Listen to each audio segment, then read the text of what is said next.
Jordan's King Abdullah is set to meet with U.S. President Donald Trump.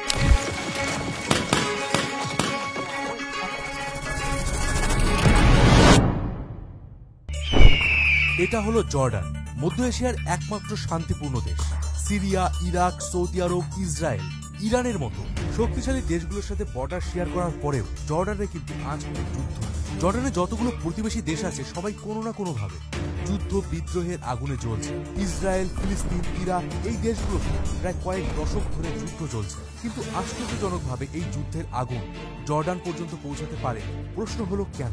কিভাবে Jordan যুদ্ধ এড়িয়ে শান্তিপূর্ণভাবে টিকে আছে? বন্ধুরা, আমি রয়েছি মিঠুন আপনাদের সাথে। আজকের এই ভিডিওতে আমি আপনাদের জর্ডান সম্পর্কে এমন কিছু ইনফরমেশন দেব যেগুলো শুনলে আপনি চমকে যাবেন। সেই সঙ্গে এটাও বোঝার চেষ্টা করবো যে একটা মুসলিম দেশ হওয়া সত্ত্বেও জর্ডান কেন ইসরায়েলকে সাপোর্ট করে। তো আজকের এই ভিডিও থেকে কিন্তু অনেক কিছু জানার আছে। তো চলুন শুরু করি আজকের এই ভিডিও। জর্ডানে কেন আজ কোনো যুদ্ধ নেই এটা বুঝতে গেলে আমাদেরকে বুঝতে হবে জর্ডানের জিওগ্রাফি। একটা খারাপ ভৌগোলিক অবস্থান প্রথম থেকেই জর্ডানকে অনেক দুর্বল করে রেখেছিল। দেশটার পূর্ব দিকে একটা বিরাট মরুভূমি আছে যেটা জর্ডানের মোট এরিয়ার 75% কভার করে।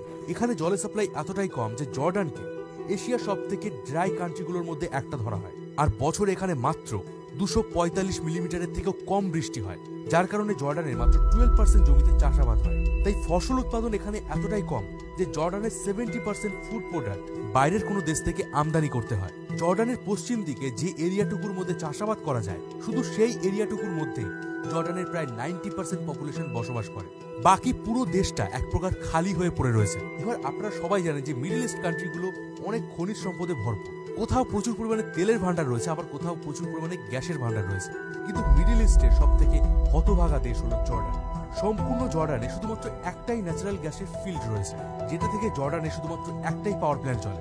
তাই তেল, গ্যাস এই সমস্ত কিছু চাহিদা পূরণ করার জন্য জর্ডানকে তার প্রতিবেশী দেশগুলোর উপর ডিপেন্ড করতে হয়। এক কথায় জিওগ্রাফিক্যালি এবং রিসোর্সেস ওয়াইজ জর্ডান একটা বিগ জিরো। কিন্তু বাংলা একটা প্রবাদ বাক্য রয়েছে যেটা হলো সাপে বর। আর এই প্রবাদ বাক্যটা জর্ডানের জন্য হুবহু খেটে যায়, কারণ জর্ডানের এই দুর্বলতাই জর্ডানের রক্ষা কবচ হিসাবে কাজ করে। বুঝলেন না, তাই তো? চলুন এবার একটু বুঝিয়ে বলি। জর্ডানের মোট চাষের জমি মাত্র 10 থেকে 12%। দেশটির উত্তর পূর্ব দিকে রয়েছে সিরিয়ান ডেজার্ট, দক্ষিণ পূর্বে আছে আরাবিয়ান ডেজার্ট। মানে পুরো দেশটার অর্ধেকেরই বেশি হলো মরুভূমি। না তেল, না গ্যাস, কোনো প্রাকৃতিক সম্পদ এই দেশে নেই। এবার যখন কোনো দেশে প্রাকৃতিক সম্পদ নেই, চাষের জমি নেই, ভালো জলের রিসোর্স নেই, সেখানে ওয়ার্ল্ডের সুপার পাওয়ারগুলো ডাইরেক্টলি বা ইনডাইরেক্টলি নিজেদেরকে ইনভলভ করতে চাইবে কেন? যেমন সিরিয়া, ইরান, ইরাক, সৌদি আরব এই দেশগুলোতে প্রচুর পরিমাণে তেল এবং গ্যাস আছে। তাই এই এলাকাগুলোর উপরে সমস্ত ওয়ার্ল্ড পাওয়ারদের নজর থাকে। তাই একের পর এক এই দেশগুলোতে কোনো না কোনো যুদ্ধ বিদ্রোহ লেগেই থাকে। কিন্তু জর্ডানে যেহেতু কোনো প্রাকৃতিক সম্পদ নেই এবং এখানকার প্রায় 90% জমি অনুর্বর, তাই জর্ডানে আজ শান্তি বজায় আছে। এবার এটা তো গেল জর্ডানের জিওগ্রাফি। এবার আসি আমরা জর্ডানের ইতিহাসে। আপনারা জানলে অবাক হবে যে জর্ডানের বর্তমান অবস্থা তার ইতিহাসের থেকে কিন্তু সম্পূর্ণ আলাদা। ইভেন বর্তমানে যে জায়গাটাকে আমরা জর্ডান নামে চিনি, মাত্র কয়েকশো বছর আগেও সেখানে জর্ডান নামে কোনো দেশই ছিল না। আজ থেকে প্রায় 3000 বছর আগে 3টি রাজবংশ এখানে স্বাধীনভাবে রাজত্ব করত: আম্মান, মোয়াব এবং এডম রাজবংশ। কিন্তু কয়েক বছর পরেই এই 3টি রাজত্ব চলে যায় অ্যাসিরিয়ান এম্পায়ারের দখলে। তবে কয়েক বছর পরেই এই 3টি রাজবংশ আবার স্বাধীনতা লাভ করে। কিন্তু এরপরেই আবার ব্যাবিলিয়নরা এই এরিয়াটা দখল করে নেয়। ব্যাবিলিয়নদের পরেই এই এরিয়াটা আরাবিয়ানদের দখলে চলে যায়, আর আরাবিয়ানদের হাত ধরে এই অঞ্চলটা চলে যায় গ্রিক সাম্রাজ্যের দখলে। পরবর্তীকালে রোমানরা আবার এই পুরো এলাকাটাকে কবজা করে নেয়। পরপর এতগুলো আলাদা বংশের রাজত্বকালে এই এলাকার সংস্কৃতি সম্পূর্ণভাবে চেঞ্জ হয়ে যায়। এর মধ্যে আবার পার্সিয়ানরা মধ্য এশিয়া দখল করার চেষ্টা করে, আর তখনই রোমানদের সঙ্গে তাদের যুদ্ধ শুরু হয়। আর শেষ পর্যন্ত 7ম শতকে পার্সিয়ান আর রোমান এই দুটো সাম্রাজ্যকে হারিয়ে জর্ডানের এলাকা দখল করে মুসলিমরা। পরবর্তীকালে প্রায় 400 বছর ধরে এই পুরো এলাকা মুসলিমদের কন্ট্রোলে ছিল। কিন্তু 1100 শতক আস্তে আস্তে এই জায়গায় ক্রুসেড হয় এবং এই জায়গাটা চলে যায় খ্রিস্টানদের দখলে।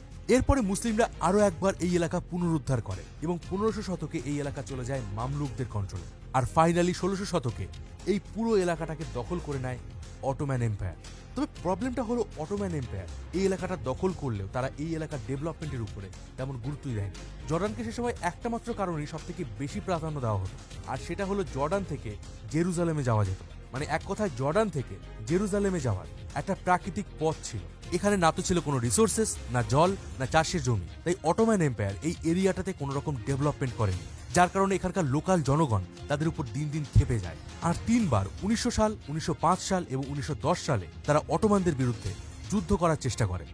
কিন্তু সে সময় অটোমানরা ভীষণই পাওয়ারফুল ছিল, ফলে তারা খুব বাজেভাবে এই বিদ্রোহগুলোকে দমন করে দেয়। তবে এই ঘটনা জর্ডানের সাধারণ মানুষের মনে খুব খারাপ প্রভাব ফেলেছিল। এবার জর্ডানের সাধারণ মানুষরাও বদলা নিতে শুরু করে। তারা প্রথম বিশ্বযুদ্ধে অটোম্যানদের বিরুদ্ধে ব্রিটিশদের যুদ্ধে হেল্প করেছিল। আর ওয়ার্ল্ড ওয়ার 1-এ ব্রিটিশরা জিতে যাওয়ার পর জর্ডান ব্রিটিশদের কন্ট্রোলে চলে যায়। 1946 সাল পর্যন্ত ব্রিটিশরাই জর্ডান শাসন করত। 1946 সালে জর্ডান ব্রিটিশদের থেকে স্বাধীনতা লাভ করে, আর তারপর থেকে এটি একটি স্বাধীন রাষ্ট্র হিসাবে পৃথিবীর মানচিত্রে জায়গা করে নেয়। কিন্তু তখনও এই এলাকার নাম কিন্তু জর্ডান ছিল না, তখন এই এলাকার নাম ছিল হাসামাইট কিংডম। হাসামাইট কিংডমের রাজা ছিলেন কিং আবদুল্লাহ হোসেন।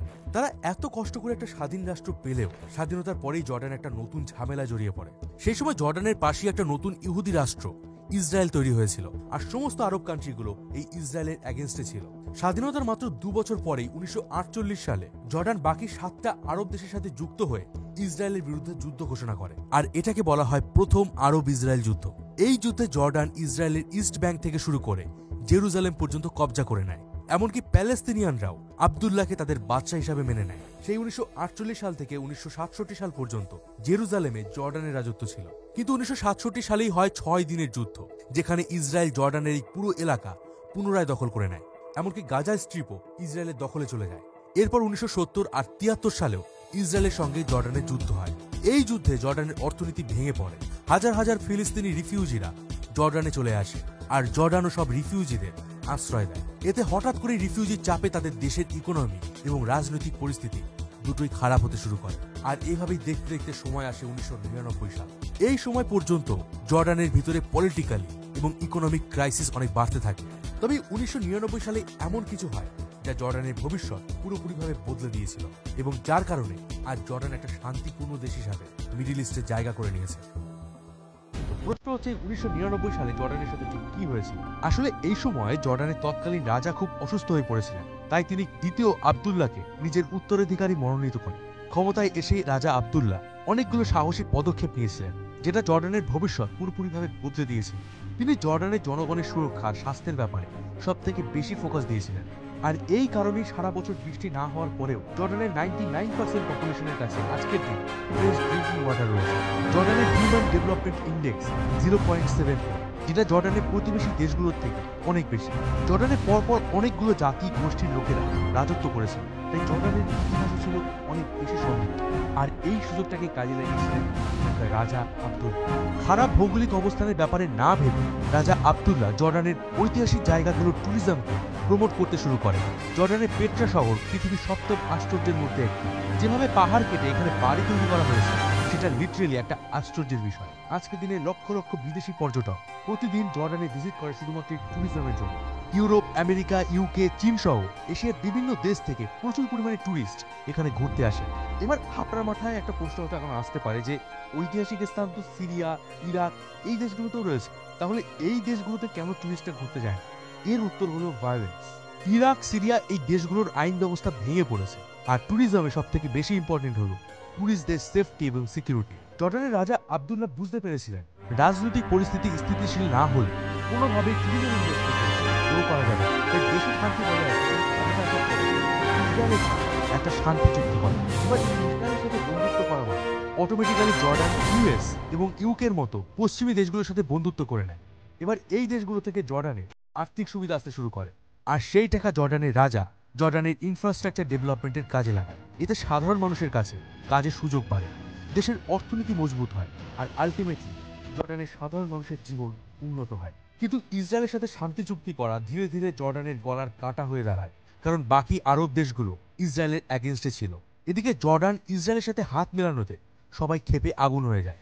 তো প্রশ্ন হচ্ছে এই আরব দেশগুলো কেন জর্ডানের বিরুদ্ধে কোনো অ্যাকশন নেয়? এর কারণ হলো রিফিউজি। জর্ডান এমন একটা দেশ যারা শুধুমাত্র আরব বা এশিয়া নয়, পুরো পৃথিবীর মধ্যে সব থেকে বেশি রিফিউজিদের আশ্রয় দেয়। জর্ডানে বর্তমানে প্রায় 30 লক্ষ ফিলিস্তিনি, 11 লক্ষেরও বেশি সিরিয়ান, 1.5 লক্ষ ইরাকি এবং এছাড়াও প্রায় কয়েক লক্ষ চেচান এবং আর্মেনিয়ানরা থাকে।